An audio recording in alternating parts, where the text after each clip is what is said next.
Hello everybody, my name is Chillslich here, and today I'll be teaching you the very basics of commands, as well as a little bit of more complex stuff.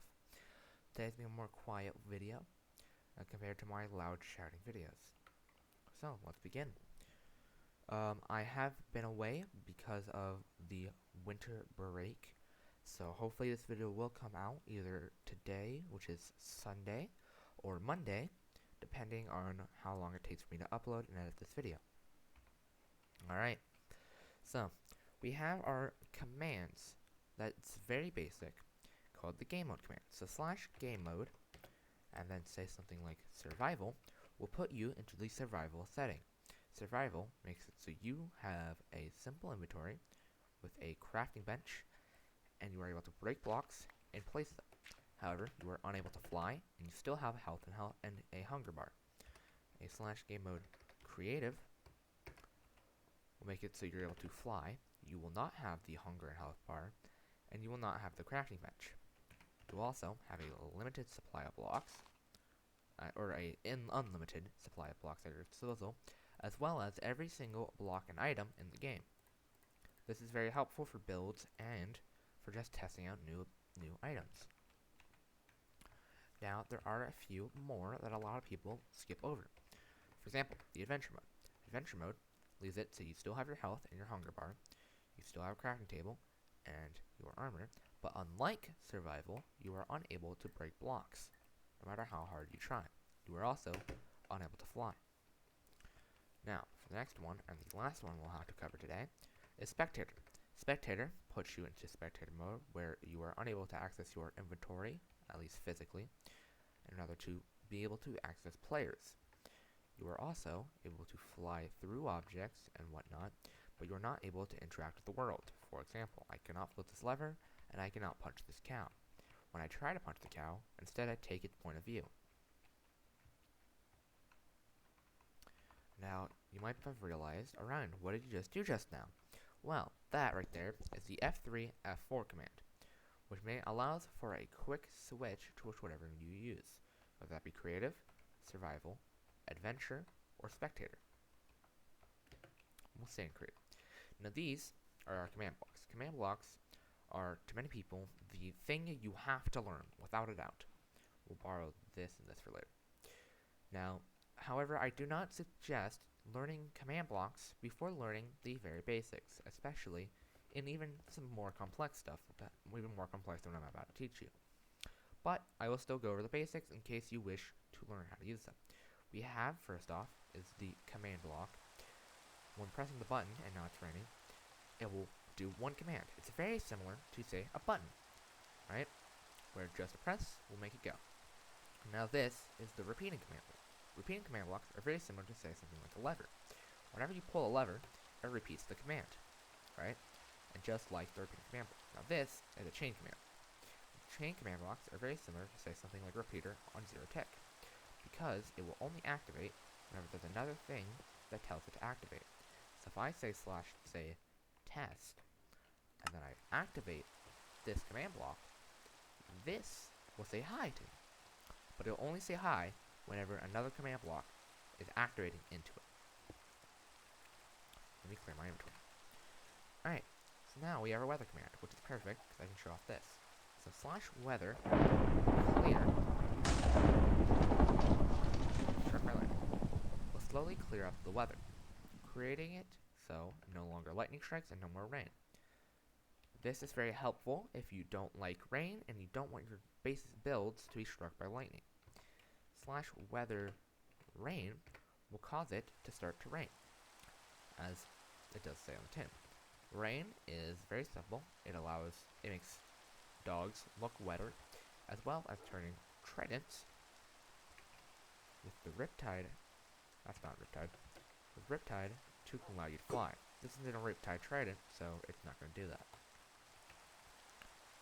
No, I'm kidding. No, I'm just, don't even know what I'm doing. /weather, thunder, keep the rain, and occasionally allow thunder strikes. We'll sit around and wait for a thunder strike now.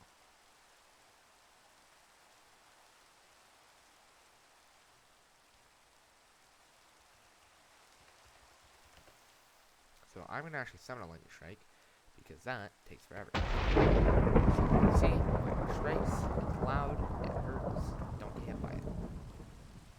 Now, as you can see here, is the time commands. There it is, we clear them. So we have our slash time set commands. So slash time set day. Turns it into a nice beautiful day. It's quite beautiful. Everybody likes day. Our next command is slash time set night, which makes it night right before the sun sets.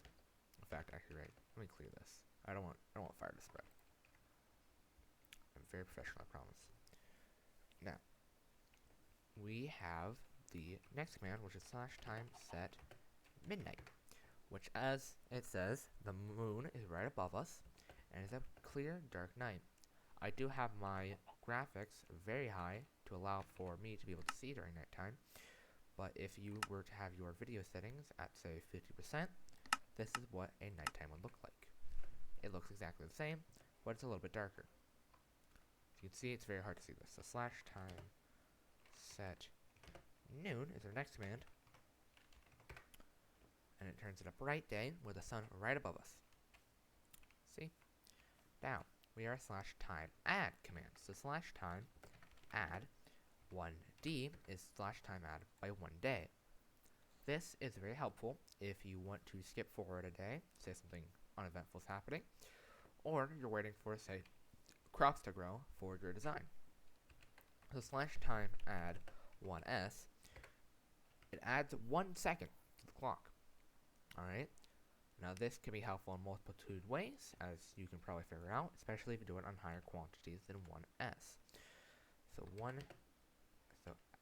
add 1 tick, increases the time by 1 tick. A tick is 0.05 seconds.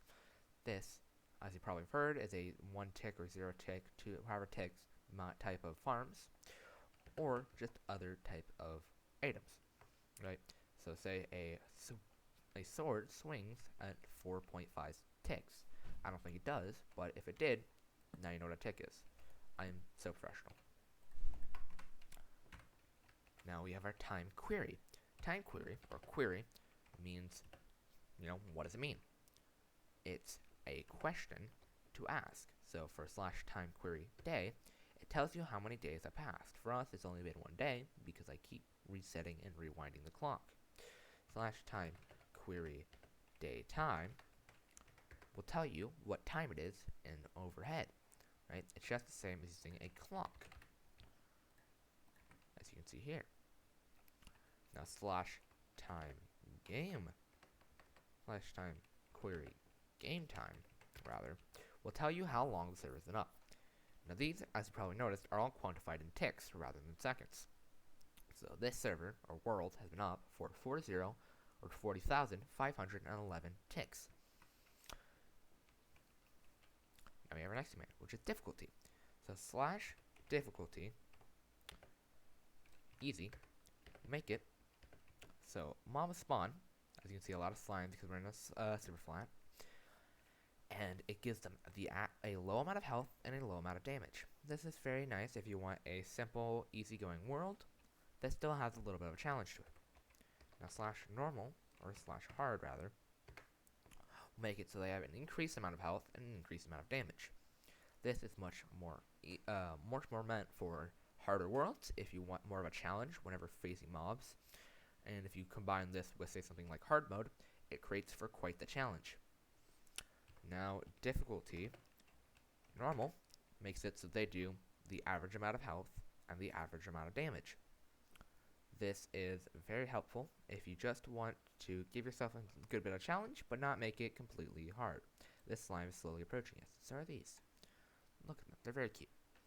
And slash difficulty, peaceful, which clears all hostile mobs, except for those that are neutral, such as a wolf, who whenever you punch it or hurt it, will still attack you. Now we are slash teleport commands. So this is also where I get to talk about the apps. So slash teleport, say I go Chill's Ledge. I will teleport myself to myself. There's nobody else in this world. That's the only example I have. Now if I type in my name but again, it teleports the first person, so me, to me.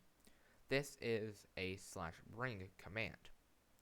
A lot of people want to know how to do this, especially if you're trying to create certain worlds or certain effects. Now there are other commands. For example, there are the @ commands. This @A teleports to all players. There's no players online. Why does the weather like to just ruin my things? Right? So there's nobody else online, so that does nothing. Now @E teleports all entities. So for example, it teleports all of these entities that are loaded in. Right now that's not a lot because I only have chunks that are loaded in close to me, which are not a lot high. Now the next @ commands are @P, which teleports you or the person to the closest player. So for example, I just teleported the closest player, which is normally yourself, unless you're doing it via command block, to, say, another area. @P is also very helpful if you just want to, which is very helpful for command blocks, because if you do @P, it is the only way to properly set a command block without doing some very, very chaotic stuff. Now we have a few more. So @P is not the only one. We also have @R, which teleports a random player to a random person. If you're lonely, it does nothing. However, if you run a much more bigger thing, it teleports a completely random player. Now there's @S, which teleports the current entity. If, say, I did the current entity of, say I was hovering over this entity, hold on, stop, and I told this entity to teleport here, it would not move because it's not a player and technically not an entity for some reason. Now, we have a few more. I'm going to do the time set command, day, because I see how it's turning night. Now we have the /fill command. Fill commands are very, very helpful for those who like to build, and I will show you how to use them.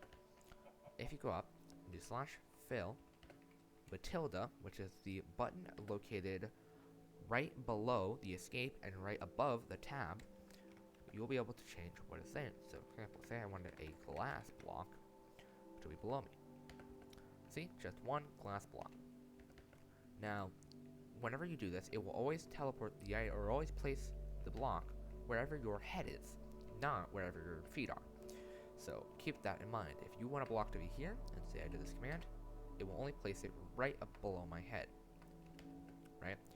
Now, of course, why would you want one block? Let's say we want more blocks. So what we do is, since we're hovering over something, we do -107, 16, and -90. And then we will delete this, because we don't want anything like that. So put in that command, so the server remembers it. Let's go here, move up a little bit, and assuming I did this correctly, there's now a large glass wall. This is very helpful if you do it more in this direction. So say I wanted from there to from here to be glass, right? Now you have this big old cube. Now there's some few other commands you can do with this, but for now this is the only one I will show for now, because those are a little bit more complex.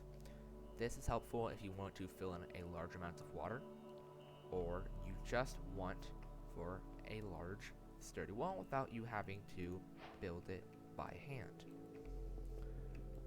And yeah, so I'm going to hop out of creative mode. I'll look at y'all. So that is all for these very simple and basic commands. Hopefully you've learned something, and if you didn't, alright. If you want to see more commands, maybe a little bit more harder or less simplistic, hit a like, subscribe, and maybe leave a comment. And until next time, bye-bye.